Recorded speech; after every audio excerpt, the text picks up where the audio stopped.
जिनै जुन जोंनि मुंख्लं सान फैयै फैयै 32थि बोसोराव आगान सुरफैबाय आरो बे हाबाफारिखौ दुलाराय बर' फरायसा आफादा बाक्सा जिल्ला आरो बर'सर दख'रा दुलाराय बर' फरायसा आफादनि हेफाजाबजों जोङो बर'सरनिफ्राय नागारजाव बे हाबाफारिखौ खुंदों। आं बे समाव जोंनि दुलाराय बर' फरायसा आफादनि मानजाथाव आफादगिरि कमल बर' बिथांखौ हाबाफारिजों सोमोन्दो लाखिनानै सुंद' बिबुंथि होनो खावलायो।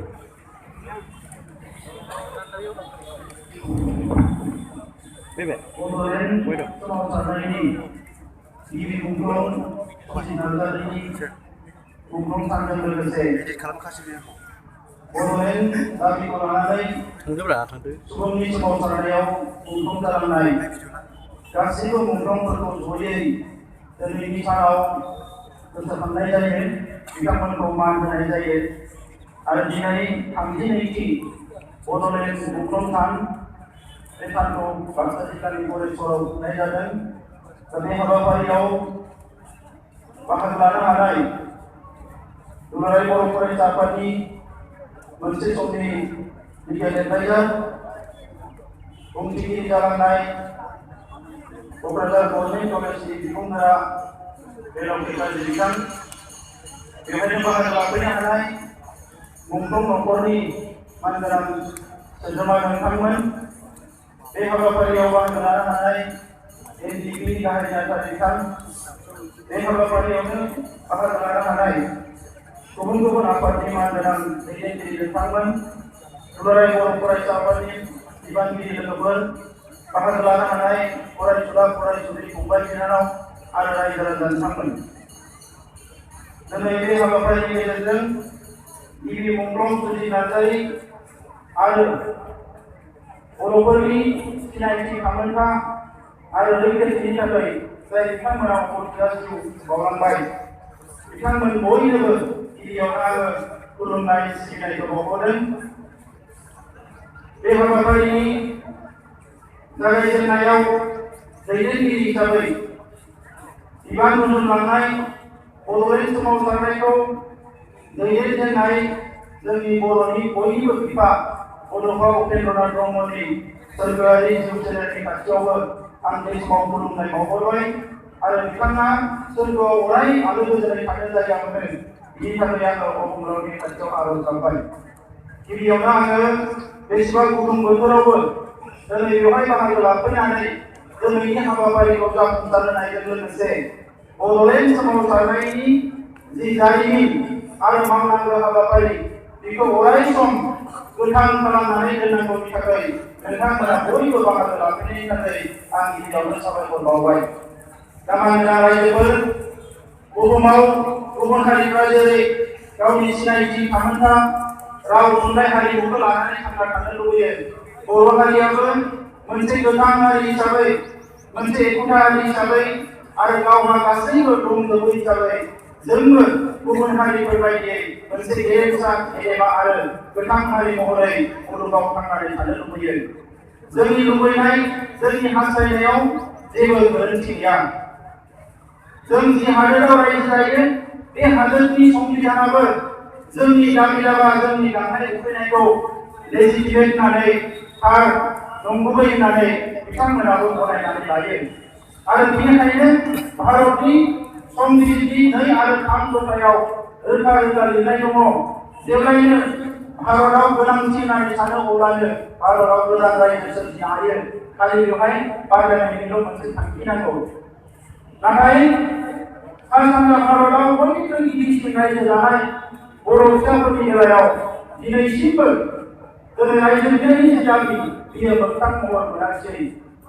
जों जि ओनसोलाव रायजो जादों, जि हादोराव रायजो जादों, बे हादोरनि खुंगिरि बेंगिरिफ्रा जोंखौ अराय सम सोबख'नाय नासयनाय थगायनाय मोनसे खान्थिजोंनो दिनैसिमबो खुंलांनो नाजागासिनो थाबाय।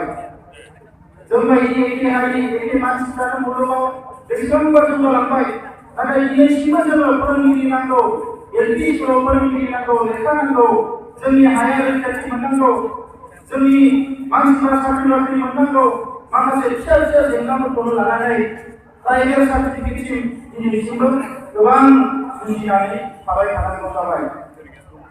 गुबुन गुबुन गिदिर गिदिर बिथांखिफोरखौबो बारो, फिसा फिसा सरासनस्रायै रायजो जानायाव जिफोर जेंना नुजायो बे जेंनाफोरखौबो दिनैसिमबो फोजोबनानै होआखै।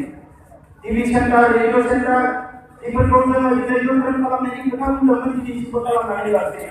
जोंनि ओनसोलनि कलेजफोरनि अबस्थाया मोजां नङा, हाई स्कुलनि अबस्थाया मोजां नङा, हायार सेकेन्डारिनि अबस्थाया मोजां नङा।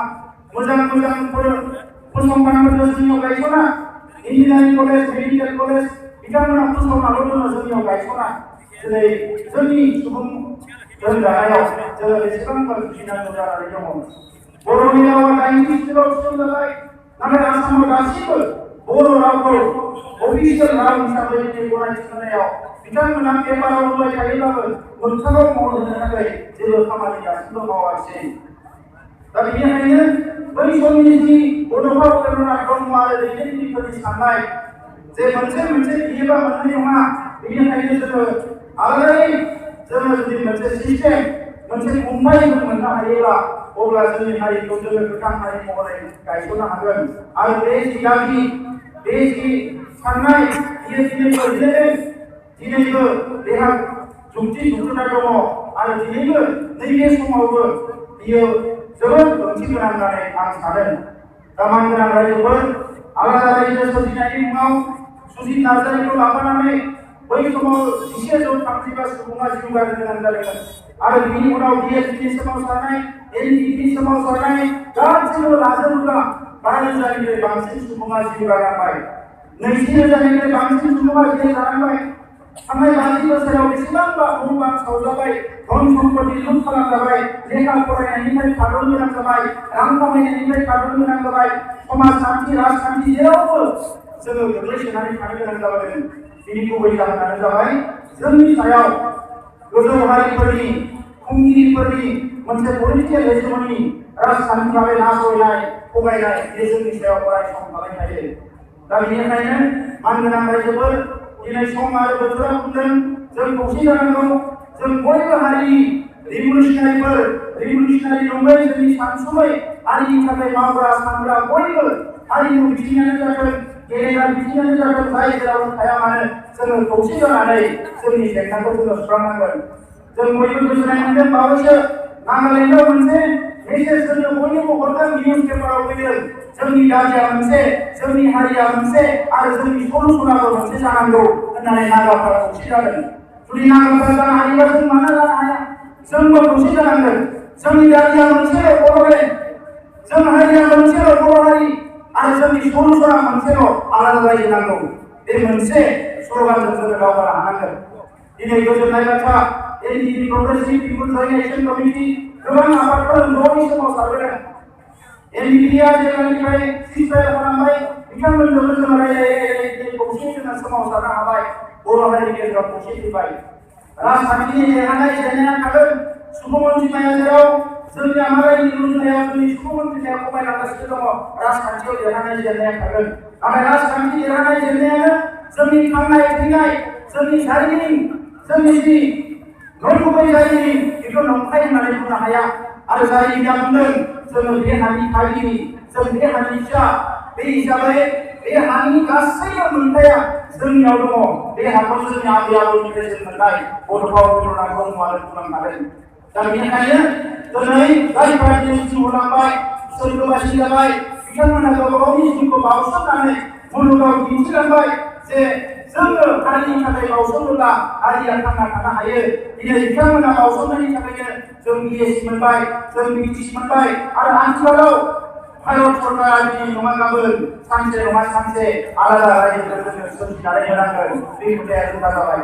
दा ओंखायनो आं खावलायगोन बर' हारिनि गासैबो थाखोनि सुबुंफोर, दिनै लाइमोनफोरनियावल' बिबाना दङ बिदि नङा। गासैबो थाखोनि सुबुंफोरनियाव बिबान दङ जेब्लायसिम आलादा रायजो बड'लेण्डआ सोरजिनाया बै समसिम जोङो सोमावसारलांबाय थानांगोन नांगौ समाव थै होबाय नांगौ समाव जिउ होबाय नांगौ समाव जोंनि आइजोफोरा जिनाहारि जानांबाय न' बां सावजाबाय पुलिस मिलिटारिजों मुखुब जाबाय दिनैनि समाव जों सिरियै थायोबा जोङो जोंनि हारिनि गुबै थांखिखौ बावलाङोबा बिनिफ्राय दुखुनांथाव जेबो जानो हानाय नङा दिनै साननै सानथामसोनि सिगाङाव इलेक्सन देरहानायनिफ्राय बिरासरनिया बुंगासिनो दङ आंनि थांखिया जाबाय आलादा रायजोखौ जेरैखि जाया जाहोआ फारसेथिं बिथाङा बुंदों बर'आ फरायनो जानांगौ फारसेथिं बुंदों बड'लेण्डआ जाहोआ बिरासरनिया गायसोन जाय हारिया भारत सरकारजों नांबोदों जाय हारिया आसाम सरकारजों नांबोदों जाय हारिया टटेल इस्टाब्लिशमेन्टजों नांबोदों जुजिबोदों थै होबोदों बे हारिजों सोरबा सासे बिरासरनिया गसंफैनानै मालाबाबो फावैनो हानाय नङा रायजोफोर दा बिनि बुंनाय खोथाखौ लानानै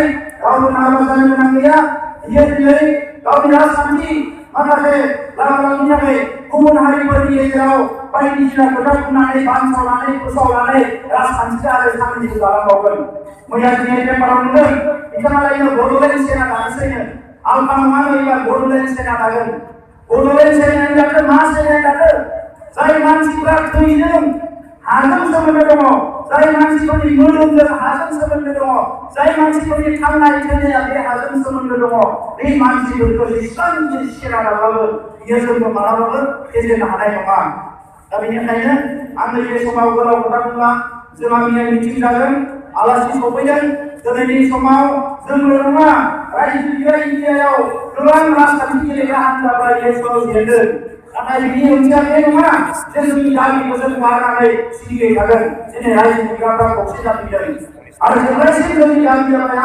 जाफुंसार मोना जोंनि सोमावसारनाया थांबाय थागोन दा नैबे समाव आङो जोहोलाव जोंनि नार्जारि बड'फा उपेन्द्र ब्रह्मखौ लाफानानै जोंनि जेसेबां मुंख्लं आरो रुंसारि जालांनाय जोंनि दैदेनगिरिफोर बिथांमोनखौ गोसो गोरबोनिफ्राय आरज गाबहरदों बिथांमोना सोरगोआव आलो गोजोनै थानो मोनदों जोंनि मुंख्लं न'खराव दुखुथिया माखासे थासारिफोर जादों बिथांमोननिसिमबो गोथौ गोसो गोरबोनिफ्राय आं